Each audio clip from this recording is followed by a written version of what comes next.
আসসালামু আলাইকুম, কি অবস্থা তোমাদের সবার? আশা করি সবাই ভালো আছে। আজকে কথা বলবো তোমাদের যে গণিত সাবজেক্ট আছে সেটার সাজেশন নিয়ে। দেখো, এখানে তোমরা জানো যে গণিতের প্রশ্ন চারটা পার্টে হয়, অর্থাৎ চারটা পার্ট কি? দেখো, এখানে আমি লিখে রাখছি যে ক, খ, গ, ঘ। এই চারটা পার্টে তোমাদের প্রশ্নগুলো হয়। তাহলে তোমাদের এখন মনে প্রশ্ন জাগে যে ভাই, গোল্ডেন এ প্লাস পাওয়ার জন্য আমি কিভাবে পড়াশোনা করব, বা আমার গোল্ডেন এ প্লাস পাইতে গেলে আমি কোন চ্যাপ্টার গুলো ভালো করে শেষ করব আর কোনগুলো একটু কম গুরুত্ব দিব। কারণ তোমার হাতে সময় আছে এখন 5 মাস। যদিও যারা অনেক ভালো পড়াশোনা করে সবগুলো চ্যাপ্টারই ওদের পড়া অলরেডি শেষ, অথবা অনেকেই শুরু করে 5 মাসের মধ্যেই কভার করতে পারবে। কিন্তু তোমরা যারা চিন্তা করতেছো যে না ভাই, এত তো সময় নাই, আমার খুব গুছানো পড়া চাই, সেই হিসেবে আমাকে একটু গুছায় দেন যাতে আমি গোল্ডেন প্লাস পাইতে পারি। তো সেই হিসেবে আমার আজকে এই ভিডিওটা। দেখো, তোমার প্রথম কথা হচ্ছে তোমার চারটা পার্ট নিয়ে তোমার চার ভাবে চিন্তা করতে হবে। আমার সৃজনশীল প্রশ্ন আসবে কয়টা? 8টা। তাহলে আমার দিতে হবে কয়টা? 5টা। কয় মার্ক? 50 মার্ক। তাহলে তুমি হিসাব করো, এখানে প্রতিটা বিভাগ থেকে যদি তুমি একটা করেও দাও তাও 40 মার্ক তোমার হয়ে যায়। আর 10 মার্ক তুমি কোত্থেকে দিবা? এইটা হচ্ছে সবচেয়ে বড় প্রশ্ন এখন। দেখো, এখন আমরা একটু খেয়াল করি। ধরো, আমি যদি তোমাকে বলি যে এই যে স্যাটো ফাংশন, এইটা থেকে প্রতি বছর ঢাকা বোর্ডে প্রশ্ন হয়ে থাকে। 2024 সালে হয়েছে, 2023 সালে হয়েছে, 2022 সালে হয়েছে। ইভেন আমরা যেই সালে পরীক্ষা দিচ্ছি সেই সালেও এই বোর্ডের প্রশ্নটা ছিল। তাহলে এই যে স্যাটো ফাংশন, এটা থেকে তুমি প্রিপারেশন মাস্ট নিবা। এরপর তোমাকে যদি বলি এই যে বীজগাণিতিক যে দুইটা অধ্যায় আছে, এই দুইটা মিক্স আপও আসতে পারে, অথবা তোমাদের এই স্যাটো ফাংশনের সাথে কোনো একটা মিক্স আপ করে দিতে পারে। আমার কথা হচ্ছে এই যে এই পার্ট থেকে দুইটা কোয়েশ্চেন আসবেই। কয়টা কোয়েশ্চেন আসবে? দুইটা কোয়েশ্চেন আসবে। তাহলে তোমাকে একটা অ্যান্সার করতে হবে মাস্ট। তাহলে এই যে একটা অ্যান্সার করবা, কোনটা থেকে করবা? এই যে স্যাটো ফাংশন, এখান থেকে মাস্ট করার ট্রাই করবা। এখন ধরো তোমার এই ঢাকা বোর্ডে স্যাটো ফাংশনটা আসলো না, তাহলে এখন তুমি কি করবা? দেখো, তোমার এই বীজগাণিতিক রাশি থেকে একটা মাস্ট দিবে। এই যে বীজগাণিতিক রাশি, এটা একটা সিঙ্গেল প্রশ্ন হবেই, মাস্ট। তাহলে তোমার এই বীজগাণিতিক রাশি অথবা এই সেট অফ ফাংশন থেকে তুমি মাস্ট একটা কমন পাইতেছো। তাহলে তোমার হিসাব করতে হবে যে এই দুইটা চ্যাপ্টার তোমাকে মাস্ট পড়তে হবে, এটা তুমি পড়ো আর না পড়ো। এখন সিকিউ এর ক্ষেত্রে তোমাকে এখান থেকে আমি বলে দিলাম একটা সিকিউ তুমি এখান থেকে লিখবা, সেটা সেট অফ ফাংশন হোক, সেটা বীজগাণিতিক রাশি হোক। এখন দেখো, খ বিভাগ থেকে তুমি কি করবা? এখানে দেখো, ব্যবহারিক জ্যামিতি আছে আর বৃত্ত আছে। 7 নম্বর চ্যাপ্টার আর 8 নম্বর চ্যাপ্টার। খেয়াল করো, এই যে তোমার 7 নম্বর চ্যাপ্টারটা আছে ব্যবহারিক জ্যামিতি, এটা কিন্তু ছোট একটা অধ্যায়। এবং এই যে তোমার বৃত্ত, এটা কিন্তু অনেক বড় একটা চ্যাপ্টার। কারণ কি, 8.5 পর্যন্ত আছে। তুমি একটু খেয়াল করে দেখো, 8.1, 2, 3, 4, 5। তাহলে তোমার অবশ্যই বুদ্ধিমানের কাজ হবে ব্যবহারিক জ্যামিতিটা শেষ করা। এই যে সময়টা আছে, এই ব্যবহারিক জ্যামিতি থেকে তুমি একটা পাবা, সেটা উপপাদ্য হইতে পারে, সম্পাদ্য হইতে পারে। তাহলে এখান থেকে তুমি ধরে নাও একটা সিকিউ তুমি এখান থেকে কোয়েশ্চেন অ্যান্সার করবা, একটা সিকিউ। গ বিভাগে খেয়াল করো, এখানে তোমার আছে ত্রিকোণমিতিক অনুপাত আর পরিমিতি। এই যে ত্রিকোণমিতিক অনুপাত, এটা 9.1, 9.2, এই দুইটা চ্যাপ্টার। আর হচ্ছে 16 নম্বর চ্যাপ্টারটা মূলত 16.4 পর্যন্ত মনে হয় আছে। তাহলে তুমি খেয়াল করো, তোমার ত্রিকোণমিতি দেওয়াটা বুদ্ধিমানের কাজ হবে নাকি পরিমিতি দেওয়াটা বুদ্ধিমানের কাজ হবে? অবশ্যই তোমার এই ত্রিকোণমিতিক পড়াটাই বুদ্ধিমানের কাজ হবে। তাহলে এখান থেকে তুমি দিবা একটা।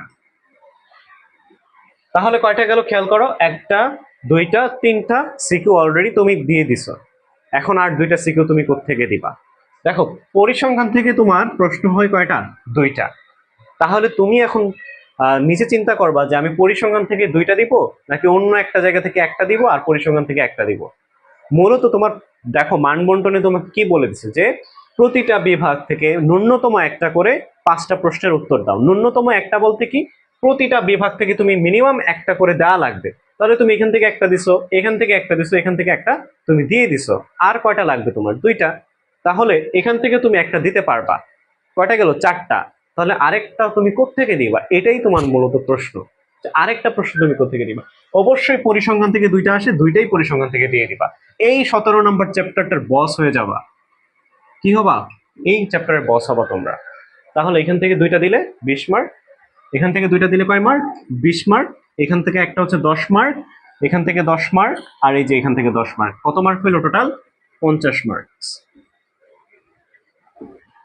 50 মার্কস তোমাদের এখান থেকে টোটাল কমন। সিকিউ কোত্থেকে তোমরা দিবা এটা আশা করি বুঝে ফেলছো। প্রথম থেকে আবার আসি, দেখো, সেট ফাংশন পড়বা, বীজগাণিতিক রাশি মাস্ট পড়বা, এই দুটা চ্যাপ্টার স্কিপ করবা না। সেকেন্ড কথা হচ্ছে ব্যবহারিক জ্যামিতি অবশ্যই ফুল শেষ করবা। এটা যদি না পড়ো, বৃত্ত যদি না পড়ো, এটা অবশ্যই শেষ করবা। এবং ত্রিকোণমিতি ফুল 9.1 আর 9.2 ফুল শেষ করবা, মাস্ট, এটা যদি তুমি না পড়ো। আর হচ্ছে এই পরিসংখ্যান তো তোমার পড়া লাগবেই, মাস্ট, এছাড়া কোনো উপায় নেই। তাহলে তোমার সবগুলো চ্যাপ্টারই মোটামুটি শেষ কথা। এগুলা কিসের জন্য পড়বা? অনলি সিকিউ, শুধুমাত্র আমি বললাম সিকিউ এর জন্য এই চ্যাপ্টারগুলোই পড়বা। আর এই যে এমসিকিউ, দেখো বহু নির্বাচনী, এই বহু নির্বাচনের ক্ষেত্রে তোমার কোনো সিউরিটি নাই, কারণ বীজগণিত থেকে তোমার 5টা দিয়ে দিতে পারে, তোমার ব্যবহারিক জ্যামিতি বা বৃত্ত থেকে তোমার দিয়ে দিতে পারে 3টা, হ্যাঁ বৃত্ত থেকে 3টা, পরিমিতি থেকে দিয়ে দিতে পারে 2টা। তার মানে তুমি দেখতেছো যে তোমার যে সবগুলো চ্যাপ্টার আছে এখান থেকে মাস্ট বি ন্যূনতম 2টা 3টা করে এমসিকিউ তোমার আসবেই। তাহলে এমসিকিউ এর ক্ষেত্রে তুমি একটা চ্যাপ্টারও তুমি স্কিপ করতে পারবে না। তাহলে আমার সাজেশন থাকবে এমসিকিউ এর জন্য তোমার সবগুলো চ্যাপ্টার, অল চ্যাপ্টার তুমি মাস্ট এমসিকিউ শেষ করবাই। তুমি সিকিউ পারো আর না পারো, এমসিকিউ তোমাকে পারতেই হবে, অর্থাৎ এমসিকিউ ফুললি শেষ করবা। আর সেকেন্ড কথা হচ্ছে এই যে সংক্ষিপ্ত প্রশ্ন, এটার ক্ষেত্রেও কি তোমার ছোট ছোট যে অনুশীলনীর প্রশ্ন আছে, উদাহরণের প্রশ্ন আছে, এগুলো কিন্তু তোমার মাস্ট বি করতে হবে, কারণ উদাহরণ অনুশীলনীর প্রশ্ন থেকেই তোমার এই সংক্ষিপ্ত প্রশ্নগুলো আসবে। তাহলে তুমি খেয়াল করো, সৃজনশীলে 50, সংক্ষিপ্ততে 20, আর হচ্ছে কি বহু নির্বাচনীতে 30, এই হচ্ছে 100। এখন তুমি যদি এভারেজ চিন্তা করো যে তোমার সিকিউ তুমি ধরো কয়টা দিলা, 5টাই দিলা, বাট তোমার কাটসাট করে মার্ক আসলো 40, ধরো 40 আসলো, এবং তোমার এই যে সংক্ষিপ্ত প্রশ্ন 20, আমি ধরলাম এখানে তুমি পাইছো 14, ধরলাম 14 পাইছো তুমি, তাহলে তোমার কত গেল? 40 আর 14 মিলে হয় 54, আর তোমার কত লাগবে এ প্লাস পাওয়ার জন্য? 26। তাহলে এই 26 তোমার এমসিকিউতে থাকা লাগবে। তাহলে এই হচ্ছে তোমার কত? 80। দেখো 40 আর 20 কত? 60, আর 14 আর 6 20, 80। তাহলে এই যে তোমার রাউন্ড ফিগার একটা 80 এ প্লাস পাওয়ার জন্য, এটা কিন্তু তোমার মাস্ট লাগবে। তাহলে তোমার এমসিকিউ কত পাইতে হবে? একদম ন্যূনতম 26 পাইতে হবে, আর সংক্ষিপ্ততে 14।